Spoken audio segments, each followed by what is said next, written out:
empecemos. Estamos en nuestra serie de ¿Por qué no soy? Algunos me decían ahorita, ¿por qué tan largo? ¿Por qué no cambiamos ya ahorita de por qué no soy a agnóstico, por qué no soy hindú, por qué no soy musulmán? Algunas otras sugerencias que me han dado también interesantes, por qué no soy masón, por ejemplo, que no es necesario. ¿Por qué no soy cientologista, no? Scientology, que le llaman acá. Bueno, se puede, se vale, podemos hacer esas también.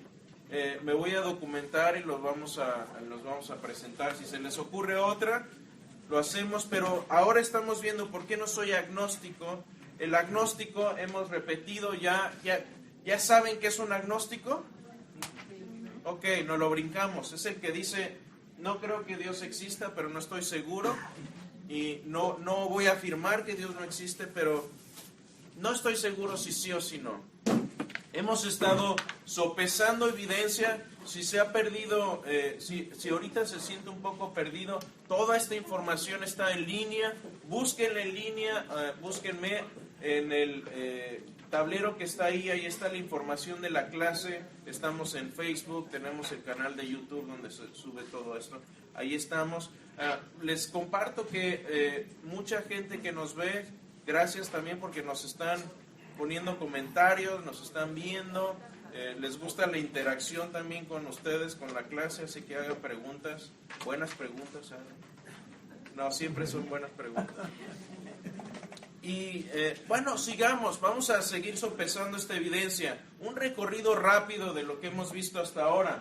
Vimos percepciones positivas, es decir, la evidencia a favor de la existencia de Dios, que se resume en 7 argumentos básicos. Hay más, probablemente veamos más después, pero estos son los que se basan en la experiencia humana.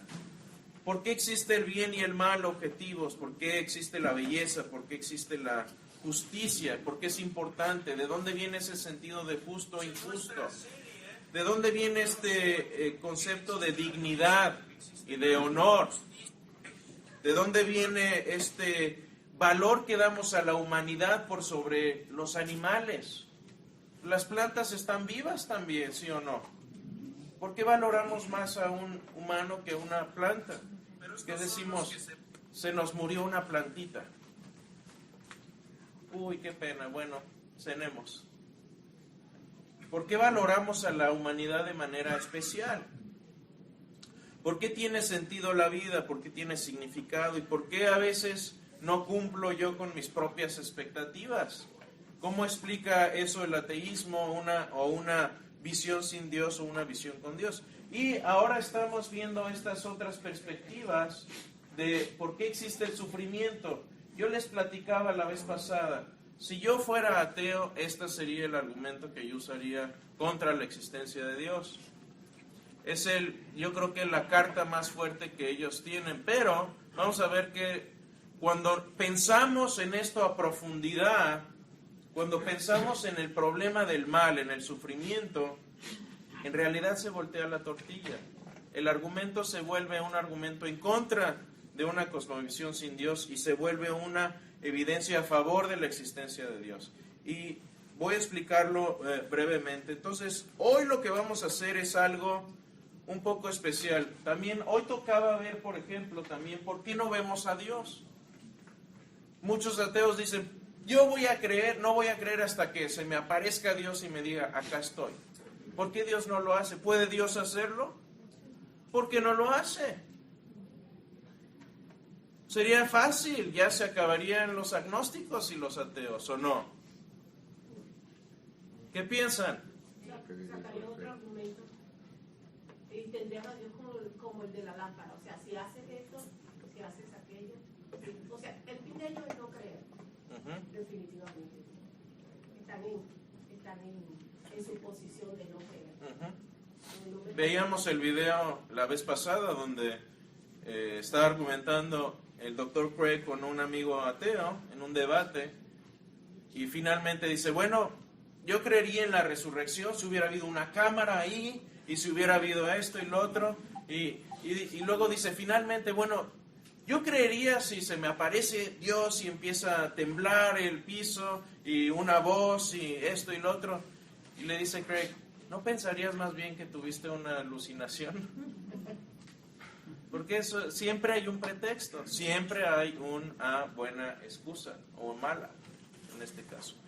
Voy a hacer algo, entonces, cuando empezamos a ver toda esta evidencia, la balanza se empieza a inclinar hacia el lado de la cosmovisión con Dios, y lo que vamos a hacer hoy es algo extra que no viene en sus escritos, porque el material es de Mark Lanier.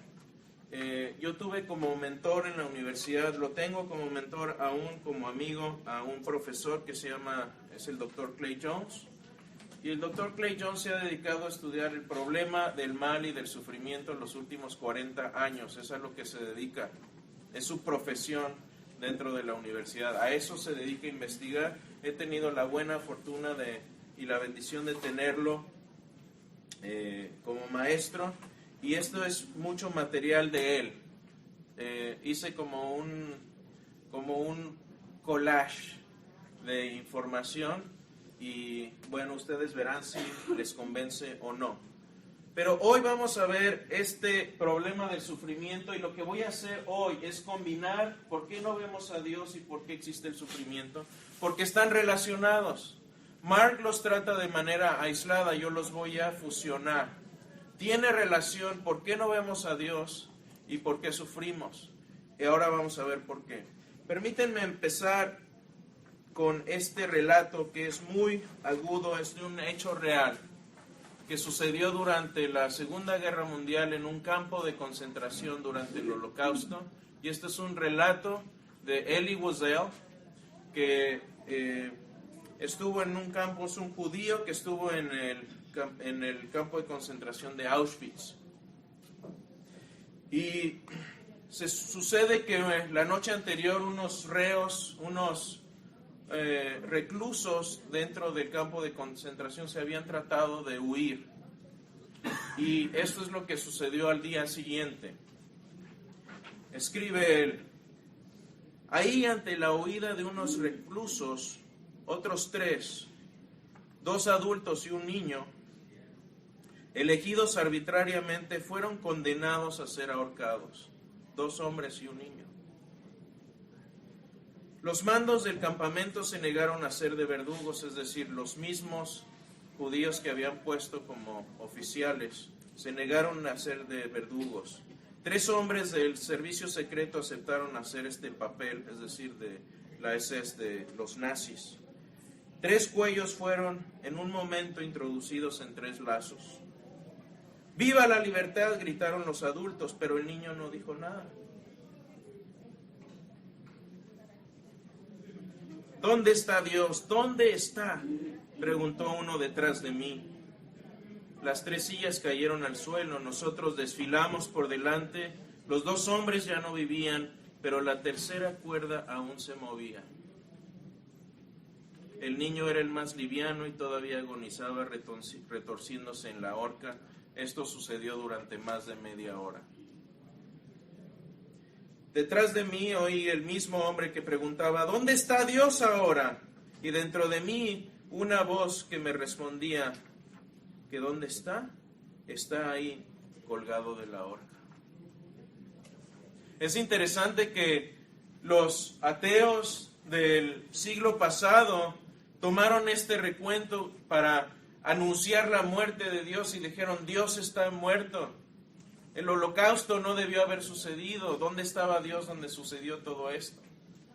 Pero otros han dicho: no, realmente Dios estaba acompañando a esta persona mientras sufría y moría. Y es interesante la analogía que algunos teólogos han hecho, porque están 2 personas siendo ahorcadas, siendo sacrificadas junto a otra persona inocente, un niño.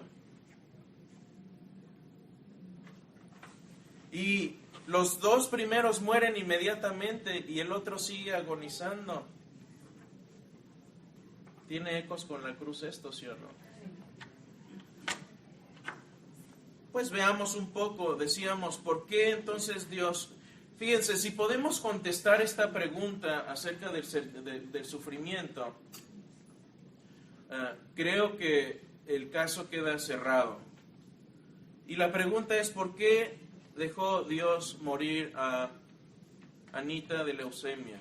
¿Por qué dejó Dios que atropellaran a Juanito? Mis vecinos de al lado tienen un hijo de la edad de mi hija más pequeña, de Giselle. Mi hija los conoce. Y tiene cáncer en el cerebro, el niño. Y dado los tratamientos, ha sido un sufrimiento terrible para los padres. Y los padres no están seguros si va a vivir su hijo o no. ¿Qué consuelo les podemos dar? Ahora, el hecho de que el sufrimiento nos moleste debe ser indicativo de que estamos programados para sentir ese sentido de justicia. Cuando vemos estas cosas en el mundo, en el interior decimos, no es justo. Yo les pregunto, ¿qué sintieron cuando estaba leyendo yo este relato? ¿Sí o no? Sentimos ese pesar, ese dolor. Y decimos, sí, es injusto. ¿De dónde viene ese sentido de justicia? Bueno, lo vimos hace un par de clases ya. Pero entonces la pregunta es esto, ¿por qué entonces dejó Dios morir a aquel niño? Ahora, en una cosmovisión sin Dios, esto no debería molestarnos porque somos simplemente una reacción química. Somos bolsas de átomos de carbono complejos. Nuestros pensamientos son química en la cabeza, y esto es lo que sucede cuando quitamos a Dios de la ecuación. Somos no más que animales con inteligencia, y la inteligencia no es más que, les digo, química en la cabeza. Creo que tenemos mejores explicaciones. Empecemos. ¿Qué es el mal? ¿Qué es la maldad? Bueno, en el ateísmo no podemos decir que algo sea malo o sea bueno, simplemente las cosas existen, existe materia en movimiento, que una materia se mueva y otra no se mueva, no tiene que una cebra sea comida por un león, es simplemente cambio de un tipo de materia a otro tipo de materia. Eso es lo que se reduce eso en el materialismo. Pero ¿qué es el mal? Bueno, el mal es la ausencia del bien. Piensen en la luz, por ejemplo. ¿Puede existir la oscuridad sin la luz?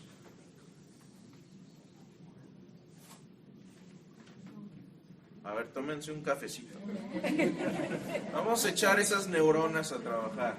Pues en su tiempo lo existió. En su tiempo lo hizo, hasta que Dios la creó. El bien puede existir sin el mal. Escúchenme, el bien puede existir sin el mal, pero el mal no puede existir sin el bien. El mal es un parásito del bien, es la corrupción del bien. ¿Sí? Piensen en esto. Si tuviéramos un cuarto esférico, totalmente esférico, y tuviéramos una luz en el centro flotando, iluminaría todo ese lugar, de todo ese espacio por dentro, ¿sí o no? Pero si metemos algún objeto ahí, entonces ya hay una sombra, ¿sí? La sombra no puede existir sin esa luz, necesita de esa luz. Y es lo mismo que sucede con el mal. Hay muchas definiciones de maldad. Los filósofos y los teólogos se han devanado en la tapa de los sesos para traernos una definición real y clara de esto. Pero déjenme ir un poco más allá. ¿Por qué la idea del mal y del bien se convierte en un argumento a favor de la existencia de Dios? Piensen en esto. Si existe el mal, por ende entonces existe el bien también, ¿sí o no? Si existe el mal, es un parásito del bien, el bien debe existir forzosamente. ¿Están de acuerdo?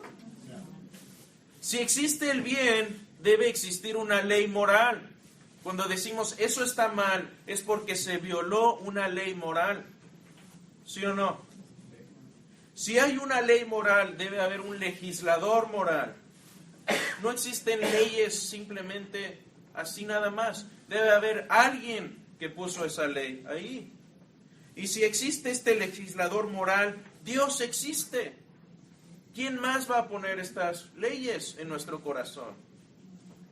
Nadie nos dictó, nadie nos dijo, ustedes deben sentirse mal cuando leen estos relatos como el de Elie Wiesel del Holocausto. Deben sentirse pesados, ese pesar, esa tristeza deben sentirla. No, esa ley ya la tenemos por dentro. Nos sentimos, cuando vemos este tipo de películas del Holocausto, salimos con tristeza a veces, aunque haya al final un destello de esperanza, sentimos ese pesar dentro de nosotros. ¿Quién nos puso eso? Es el legislador moral. Por eso el mal es evidencia de la existencia de Dios y no de lo contrario. ¿Y qué es lo que hace el ateísmo? El ateísmo no resuelve este problema, simplemente le quita la esperanza. No resuelve el problema. Ellos también tienen que lidiar con esto. ¿Y cuál es su respuesta? Que yo me pregunto, un ateo, ¿qué respuesta puede llegar a darle a un niño que está muriendo de leucemia en una cama de hospital? Lástima, tus químicos ya se van a apagar. ¿Qué consuelo? Ninguno. Veamos esto un poquito de manera gráfica. Ahora, ¿por qué existe el mal? ¿Cuál es el origen del mal? ¿Dios creó el mal o no? Entonces, ¿de dónde viene? ¿No viene todo de Dios? ¿No Dios es el responsable último de todo lo que sucede? ¿Otro cafecito? Él nos dio libre albedrío para decidir lo que queremos hacer. Entonces nosotros decidimos. ¿Y el libre albedrío es bueno o no? ¿Es bueno tener libertad o no? Pero nos permite hacer cosas terribles como el Holocausto. ¿No debería Dios eliminar la libertad? Esto es lo que sucede. ¿Qué nos dice la Escritura que es la mayor virtud dentro de la Biblia? ¿Y cuál es la mayor virtud? ¿Qué es Dios? El amor. Dios es amor. La virtud más grande para el ser humano es poder experimentar ese amor, y no solo eso, como decía C.S. Lewis, no solo queremos amor, anhelamos unirnos a la fuente de ese amor. Eso es lo que en el fondo como humanos queremos ser, no solo experimentarlo, sino unirnos en amor a la fuente de ese amor. Ese es el bien más grande que el hombre puede experimentar. Por eso Dios nos dio esa libertad. Entonces, si Dios es amor, ese es el bien más grande, pero eso requiere, el poder amar y recibir amor requiere de libertad, requiere de libre albedrío. Sí. Me gustaría nomás frenar tantito por una pregunta. La pregunta es si Él creó el mal o permitió el mal. Hay una total diferencia y eso entre lo que yo no creo que creó el mal. Él creó algo bueno, que es la libertad. Y dada esa libertad, Dios permite que las criaturas libres hagamos cosas terribles. ¿Por qué? Porque eso nos enseña varias cosas. Entre otras cosas nos enseña que cuando el hombre dice, ¿sabes qué? No te quiero en mi vida, no quiero a Dios en mi vida, lo que sucede es que damos rienda suelta a nuestra maldad. Ya no hay nada que nos frene. Finalmente, entonces, ¿qué es lo que sucede? Miren, yo he estudiado el Holocausto y todos los grandes genocidios de la historia. Tanto las víctimas como los investigadores de estos sucesos coinciden en algo muy básico. Es gente común y corriente la que comete estas fechorías. No, esto es algo inherente en el ser humano, y si no, vean los experimentos de Milgram. hablé de esto en la clase que di del problema del mal, no me voy a meter mucho más. Pero lo que sucede es que el hombre está habilitado y listo para Auschwitz en cualquier momento. Hubo un hombre que creía en la bondad inherente del hombre. Durante la Segunda Guerra Mundial lo metieron en un campo de concentración japonés, en Japón fue esto, y salió diciendo algo así, lo estoy parafraseando, dijo algo así, dijo: en el ser humano está esta idea equivocada de que cuando las cosas se pongan difíciles todos vamos a ser lindos y amables los unos con los otros. Nada está más lejos de la realidad. Esa fue su conclusión. Sí, Carlos. Yo iba a decir que el libre albedrío no es bueno para aquellos que cogen el mal. Claro, estoy de acuerdo. Y discúlpame, nada más por seguir la misma forma de lo que estamos hablando. Cuando uno acuña, decir que él creó, abre un espectro muy grande. Fue el libre albedrío el que permitió, ¿sí? Porque él creó a Lucifer. ¿Me explico?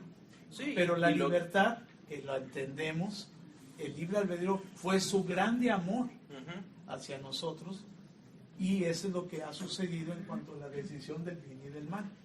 Pero es una pregunta que es muy clásica y muy difícil de contestar, pero si nada más le damos inmediatamente la respuesta es el libre albedrío, no se está afirmando o contestando como debe de ser. Es decir, él creó o permitió. Y eso en un aspecto muy amplio. Él no creó el mal, creó la posibilidad del mal. Exacto. Quien actualiza la existencia del mal son las criaturas Pero, libres. Luis, ¿cómo nace el mal en el hombre si somos creación de Dios? O sea, ¿cómo el hombre asume que está mal eso? Yo estoy un poquito, Yo estoy muy me siento en confundida. conflicto con eso porque nosotros usamos como argumento de la creación de Dios la causa y el efecto. Si no hay un causante, ¿por qué tenemos este efecto? Es lo que me refiero. Lo que pasa es que cuando hablas de libre albedrío ya tocaste fondo, lo que se llama fondo epistemológico. Es decir, ¿quién decide hacer el mal? No es que alguien decidió por ti, tú decides al final hacer el mal o el bien. Pero ¿cómo si fuimos creados por Dios? O sea, Por ¿cómo eso. el hombre decide eso si Por- no conocemos Porque el mal? mismo mecanismo que te permite amar, te permite no amar, odiar. Entonces podrías decir objetivamente que Dios no creó el amor. No, Él es amor, pero Él creó para tú poder amar, para amar a tu esposa, ¿puedes hacerlo sin libre albedrío? Absolutamente no. No puedes. Bueno, es venezolana, ya me obliga. Pero es el mismo mecanismo. Ese ya es otro problema. Ahí no te puedo ayudar. Déjenme terminar esta parte, porque aquí se va a aclarar, ¿sí? Ahora, en el ateísmo no hay libre albedrío. Como les decía, somos reacciones químicas. Así que en el ateísmo no se puede ni siquiera justificar el libre albedrío. Los ateos honestos, como Alex Rosenberg, son ateos que dicen no hay libre albedrío, es una ilusión. ¿Sí? No es una opción para mí. Yo experimento libre albedrío todos los días. Cuando mis hijas vienen y me abrazan y me dicen papi te quiero y me dan un beso, no son químicos en su cerebro nada más reaccionando. Hubo un acto de la voluntad ahí. Este libre albedrío nos da la oportunidad de amar también, pero también nos da la oportunidad de odiar. ¿Quién actualiza el odio? Yo mismo. Nadie me lo puso ahí. Yo lo actualicé solo. Es fondo epistemológico. ¿Quién decide? Tú decides. No hay nada más que decida más que tú. O sea, si Dios decidiera odiar, ¿podría odiar también? Esa es otra gran pregunta. Hay dos posiciones diferentes. Hay dos posiciones diferentes en esa. Tengo dos maestros que he preguntado esa pregunta. Si me voy por ese rumbo, no voy a terminar la clase, pero lo hablamos al final si quieres. Pero sí hay respuesta. Sí hay respuesta. Sí hay Sí hay respuesta. respuesta. Sí, dos comentarios más, sí. Un comentario, sí. si a luz de la Biblia vamos, ¿verdad? El mal existía porque Lucifer ya tomó el camino del mal. Claro. Y lo tomó libremente. Y lo tomó libremente. Claro. Y luego Dios creó el árbol del bien y el mal, y el árbol de vida, que es el Edén. Y la decisión fue libertad de Adán y Eva de escoger la fruta, y ahí es donde conocieron el mal. Exactamente, y fue un acto de libertad. Ahora, hay diferentes posturas en cuanto a la naturaleza de Adán. Unos dicen que tenía una naturaleza neutra, es decir, nuestro libre albedrío ya está manchado por la maldad y ya estamos inclinados hacia el mal. Pero Adán era diferente porque fue creación directa de Dios. Entonces, ¿qué pasa con él? Algunos teólogos dicen, él tenía una inclinación hacia el bien, al contrario que nosotros. Otros dicen, estaba en medio exactamente, era neutro. Yo no he tomado una posición final en eso, puede ser cualquiera de las dos. A fin de cuentas, él tocó fondo epistemológico y dijo, no quiero hacer lo que Dios me dice. Quiero ser capitán de mi propio barco, tomar mi propio timón, hacer mis propias decisiones, no necesito a Dios. Y estamos yendo a funerales desde entonces. Entonces, esto es lo que sucede. Déjenme aclarar. Ahora, el amor es bueno, el odio es malo. ¿Quién actualiza eso? Nosotros. ¿Por medio de qué mecanismo? Libre albedrío. ¿Quién creó el libre albedrío? Dios. ¿Es el libre albedrío malo? No, es libertad. Y todo mundo, vean, todas las películas que se les ocurran, siempre el tema es la libertad. El tema de la Revolución Francesa, ¿cuál fue? Libertad, igualdad, fraternidad. Yo no sé cómo los humanistas franceses sacaron estos conceptos sin Dios. No hay tal cosa. Pero ese es otro tema. Entonces, esta parte no tiene que existir necesariamente. ¿Quién la actualiza? Nosotros, el ser humano. Déjenme aclarar esto, unas palabras de C.S. Lewis, que fue ateo. Él decía, cuando fui ateo, mi argumento contra Dios era que el universo parecía tan cruel e injusto. ¿Les pareció injusto y cruel el relato que leí al principio? Claro, pero dice él, pero ¿de dónde tengo yo la idea de justo e injusto? Un hombre no llama una línea torcida, al menos que sepa lo que es una línea recta. ¿Con qué estoy comparándolo? Si estoy diciendo esto es mejor que esto, necesito un fondo de comparación y una base de comparación. Para comparar dos cosas, que una es mejor que otra, necesito una tercera que sea el estándar. Ese es el problema con el ateísmo. No hay estándar, no hay fondo, no hay base en esto.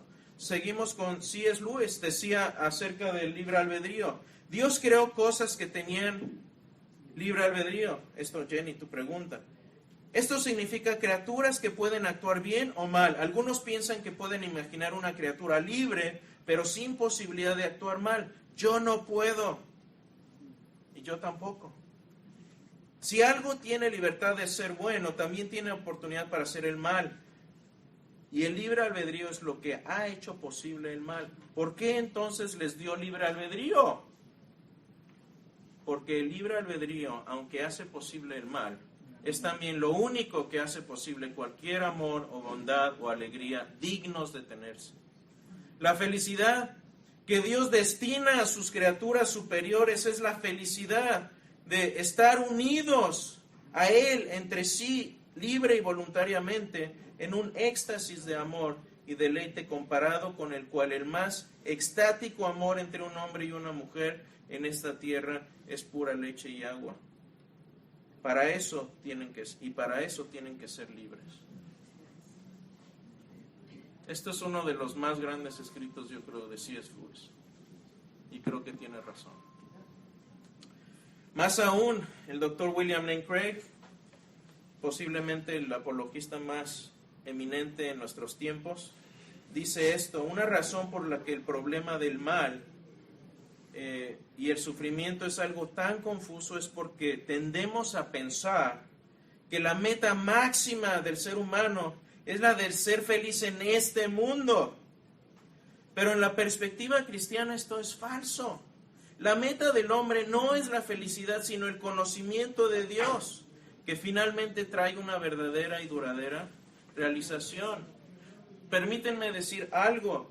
Por eso odio el Evangelio de la Prosperidad, porque es una corrupción del propósito del hombre, de Dios en el hombre.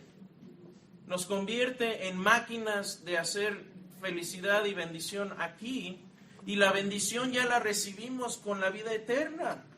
Obviamente que vamos a tener bendiciones cuando seguimos los estatutos de Dios. ¿Vamos a tener una mejor vida? Posiblemente. Pero hablemos con nuestros hermanos en Siria o musulmanes en otros lugares del mundo, donde el recibir a Cristo es una sentencia segura de muerte o de exilio en el mejor de los casos. ¿Una mejor vida? Your best life now?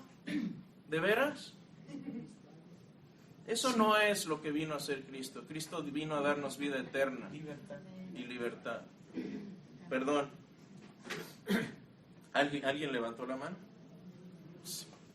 Pero igual cuando somos cristianos vamos a seguir a ser atacados por Satanás. Oh, desde luego. O sea, no es prosperidad nada más. Tenemos que estar más firmes porque sabemos que es con más razón. Mucha gente que se acerca al cristianismo tiene razón, llegan y dicen, uy, a mí me iba mejor cuando yo era ateo. Así es. Pues sí. Créanme que si esto fuera falso, yo me hubiera quedado en mi casa hoy a ver una película con un café. ¿Sí? Y ustedes también, estaríamos perdiendo el tiempo. Es un cristianismo sugar-coated. Sugar-coated, El icing de afuera. Para que le caiga bien al mundo, porque siempre nos gusta escuchar lo lindo, lo bonito. Pero a mí no me paga nadie para venir aquí a decir mentiras. De hecho, nadie me paga para venir aquí. Para decir la verdad. Y para decir la verdad te pagan. Para que los que digan que nada más estamos aquí por dinero, los cristianos. Ahora sigue el Dr. Craig. Hay muchos males que suceden en el mundo que parecen no tener sentido en cuanto a producir felicidad, pero es posible que tengan justificación en llevarnos a conocer a Dios. Más, el sufrimiento humano inocente nos da una oportunidad para depender de Dios con más profundidad, dependencia. Tal vez por parte de aquel que sufre o por los que están con él, el que se lleve a cabo el propósito de Dios o no, ya depende de la respuesta humana ante el sufrimiento. ¿Esto nos molesta? Sí, nos molesta. Debemos pensar por qué nos molesta. Ahora, si uno puede contestar esta pregunta, ¿por qué deja Dios que muera Anita de cáncer o Juanito atropellado? Podemos estar tranquilos de que hay una respuesta para lo demás. Porque este es posiblemente, cuando a mí como apologista o al pastor, como líder espiritual, llega alguien y le dice, ¿por qué Dios permitió que muriera mi hijo? Esa es una de las preguntas más difíciles. Ahora, quiero hacer algo notar. Cuando alguien está pasando por este tipo de sufrimiento, no vayan y le digan, ¿saben qué? El hermano Chris dio una clase de esto, se lo voy a pasar el video. No es lo que necesita esa persona. Romanos dice que lloremos con los que lloran y suframos con los que sufren. Lo que necesitan es una sopa caliente y un abrazo y estar con ellos. No necesitan respuestas. Tal vez después, cuando la herida empiece a sanar, buscarán respuestas. Tal vez será el momento de empezar a hablar de estas cosas. Pero cuando alguien está sufriendo por una tragedia de este tipo, no necesitan argumentos, necesitan un abrazo. O sea, que eso lleva a tu siguiente tema. Los que dicen que no ven a Dios, eso es ver a Dios. Para allá vamos, ¿no? Sí. Ahora, cuando yo tengo esta conversación con escépticos, dicen, ¿por qué Dios dejó morir a aquel niño? Yo tenía un sobrino, un pariente, y Dios lo dejó morir. Y a veces no pensamos en estas cosas con profundidad. Vamos a llevar este argumento a su última consecuencia. Y esto es lo que normalmente digo, esto obviamente lo escribió el doctor Clay Jones, tiene un artículo de esto, tengo el artículo en español en mi página, lo pueden leer completo. Pero yo les pregunto, pero no es nada más, Anita, son todos los niños. La pregunta es, ¿por qué Dios deja morir a cualquier niño, no nada más a tu hijo? Ah, sí, claro, tienes razón. Si no, ¿cómo se vería la gente? O sea, que no muera mi hijo, pero los demás que se los lleven, ¿no? No, es todos los niños. ¿Por qué Dios dejó morir a cualquier niño? Y la respuesta normalmente es, no lo sabremos hasta que estemos en el cielo, es un misterio. Esa es la pregunta que normalmente damos. Ahora, quiere decir que, déjenme aclarar algo aquí, esto no quiere decir que no sepamos nada acerca de lo que Dios está haciendo. Obviamente, no vamos a saber por qué un niño en específico murió en tal situación o por qué propósito, si lo había o no. Pero en general podemos saber muchas cosas de por qué Dios permite que los niños mueran. Y este es el argumento. Tal vez no sepamos las razones por las que Dios ha dejado morir un niño en particular en cierto momento específico, pero sí podemos responder por qué Dios permite que mueran los niños. Y esto es la respuesta. Y vamos a profundizar en estos puntos. Primero, sufren por pestilencias y enfermedades debido a que el Señor maldijo la tierra cuando Adán y Eva pecaron. Cuando los primeros pobladores de esta tierra dijeron, no queremos a Dios, ¿sí? Y Dios les advirtió de antemano y dijo, ustedes pueden hacer lo que quieran, pero si toman de este fruto, que para mí es la representación del libre albedrío, si toman de este fruto, ciertamente morirán. Y no dijo, van a morir en sus camitas de causas naturales a una edad avanzada. Dijo, van a morir. Y por eso mueren los niños también. No dijo, Dios no prometió una provisión especial para pequeños. Segundo, sufren y mueren por errores y pecados de otros. Esto es la mayoría. Son víctimas de la libertad mal usada de otros, como es dejar la puerta abierta de la piscina, conductores ebrios, asesinos, etc. Esa es la segunda razón. La tercera es sufren porque las leyes naturales deben de operar de forma regular. La gravedad que nos mantiene sobre el planeta Tierra también causa caídas mortales. La llama que calienta también quema y el agua en la que chapoteamos puede también ahogarnos. Vivimos en un mundo real de leyes. Violamos esas leyes, a haber consecuencias. ¿A quién le gusta aquí violar la ley de la gravedad? A nadie. Pero ya sabemos qué pasa. Te caes, te puedes romper un hueso. Es normal. Resumen, enfermedad, maldad humana o leyes naturales. Ahora, profundicemos un poco en esto. Cuando a Jesús, ¿por qué no vemos a Dios? ¿Cómo se relaciona esto con el problema del sufrimiento o de la muerte de un niño? En Mateo 12, cuando los escribas llegan con Jesús y le piden pruebas, esto es similar a lo que piden los ateos. Señor, quiero que el Señor se aparezca aquí, que me venga a decir a mí. Lo mismo hicieron los fariseos. Señor, queremos de ti una señal. ¿Puedes hacer milagros? Hazlo. Dale. Te reto. Eso es lo que hicieron los fariseos. ¿Qué hizo Jesús? Uy, sí, mira, aquí está una palomita.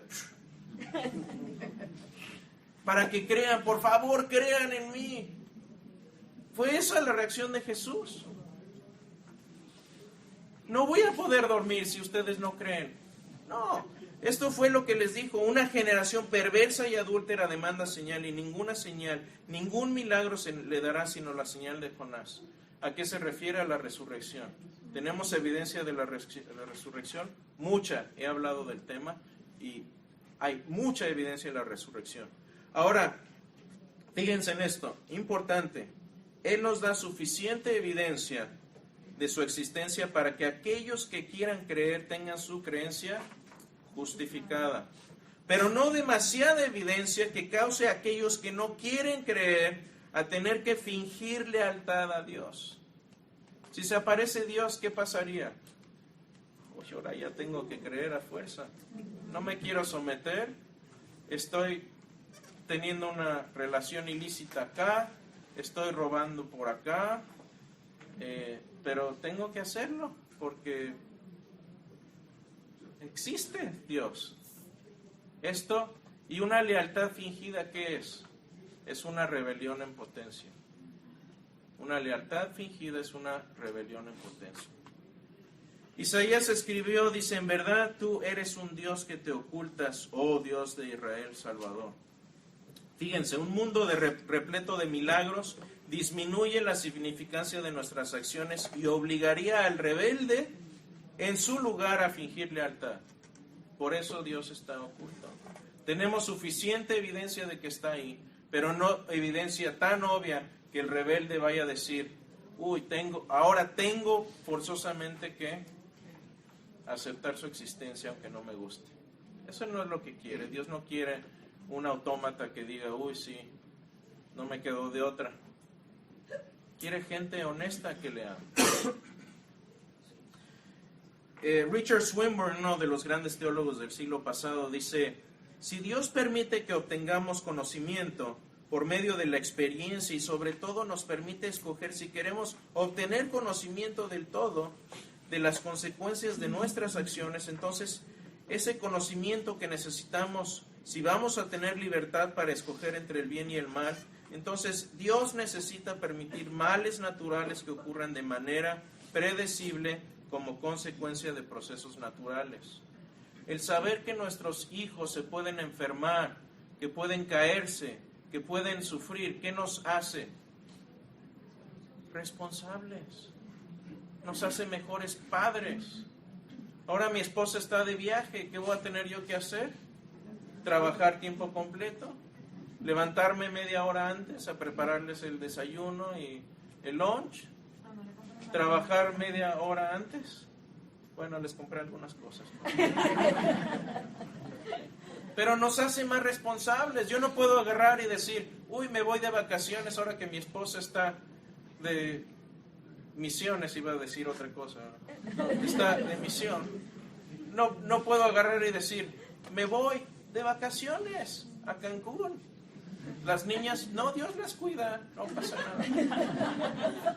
¿Qué haría de eso de mí? Un irresponsable. Ahora, fíjense en esto. Si decimos, ¿por qué Dios no termina con el cáncer? Bueno, no nada más con el cáncer, hay otras enfermedades. ¿Por qué no terminar con todas las enfermedades que hay? Pero los niños no sufren nada más por enfermedades, también por causas naturales. Cerremos los parques de diversiones como el Splashdown, se pueden ahogar niños. De hecho, se han ahogado niños en Splashdown. Cerrémoslo. Bambi. Eliminemos a los Bambis porque son la causa número 1 de accidentes en carretera en el norte de Estados Unidos. Se atraviesan, matan gente. Hay que eliminarlos. Se acabó la carne de venado al que le guste. El fuego hay que eliminarlo. No más carne asada, amigos. Se acabó porque se puede quemar uno. En fin, y llevamos esto a su última consecuencia y tendríamos que preguntar, ¿quieres un mundo de caricatura? Finalmente les pregunto, ¿hasta qué edad quieres tú que sea inmortal este niño? ¿A los 8? ¿Qué pasaría si dejas a tu niño jugar hasta los 8 años en el freeway? Rebotó mucho, pero a los 10 años ya no es inmortal. ¿Qué va a hacer cuando se vaya a jugar al freeway de nuevo? Se murió. ¿Y qué vamos a hacer? Culpa de Dios. ¿Por qué a los 9? ¿Por qué no a los 10? ¿Por qué no a los 11? ¿Y por qué una edad arbitraria? ¿Por qué no los hacemos inmortales hasta de los 18? Y los de 21 van a decir, sí, podemos tomar hasta los 21, pero somos mortales hasta los 18. Que nos haga hasta los 21.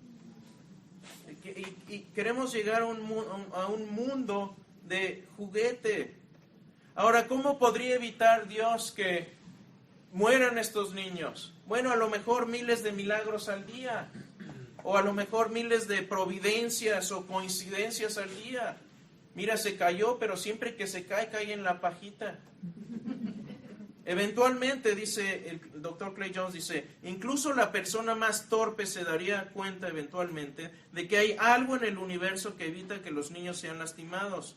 En el mundo real, los padres y sus hijos deben aprender a ser responsables.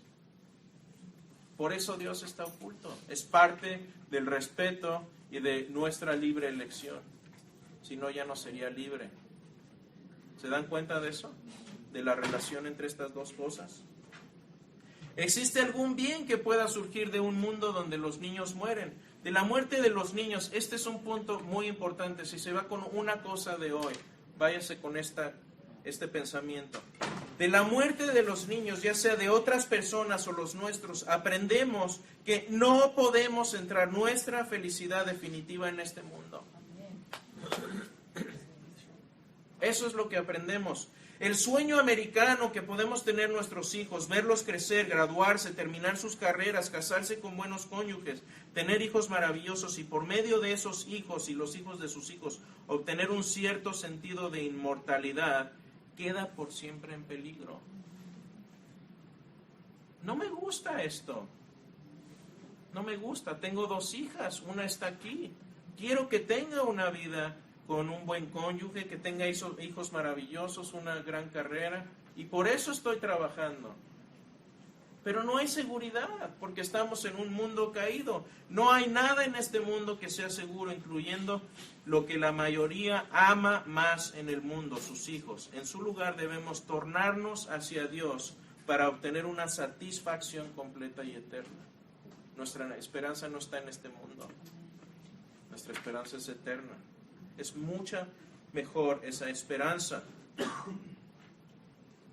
Deuteronomio 1:3. ¿Qué pasa con el destino eterno de los niños que mueren? Creo que esto debe consolarnos también. Deuteronomio 1:39 dice, y vuestros hijos, vuestros niños de los cuales dijisteis que servirían de botín, y vuestros hijos que no saben hoy lo bueno ni lo malo, palabras claves, entre ellos estarán allá, ellos entrarán allá, y a ellos les daré, y ellos le heredarán. Aquí está hablando de que el punto principal de este pasaje es que los niños pequeños no conocen bien ni mal. Si juntamos esto con lo que dijo Jesús, por ejemplo en Lucas 18, dice, mas Jesús llamándolos dijo, ¿a quiénes? A los discípulos, digo, dejad a los niños que venid a mí, y no se lo impidáis, porque de los tales es el reino de Dios. De cierto os digo que el que no recibe el reino de Dios como un niño no entrará en él. Yo de niño estuve a punto de morir, tuve un problema congénito en la sangre y eso causó que mis padres y médicos se preocuparan por mi vida, y al mismo tiempo agradezco a Dios por esto, porque me dio una apreciación de mi propia mortalidad. Y eso ha sido bueno para mí. Me hace depender menos en mis fuerzas, en mi trabajo, en mi inteligencia. El lema de qué lindo soy, qué bonito soy, cuánto me quiero, ya no es tan importante. Sigue siendo importante, pero no tan importante. Pero los niños que mueren tienen, yo creo, muchos teólogos también que están destinados al cielo. Un argumento de esto dice, ¿sería posible que Jesús, en cuanto a este pasaje que acabamos de leer, estuviese usando como objeto de su lección a individuos que no personificasen tal cualidad, es decir, de entrar al cielo? Esto sería en verdad extraño. Por lo tanto, si Jesús estaba afirmando que aquellos que entrarían en el reino deberían de ser como estos niños, parecería estar afirmando que, como premisa de su argumento, que estos niños ya pertenecen al reino de los cielos.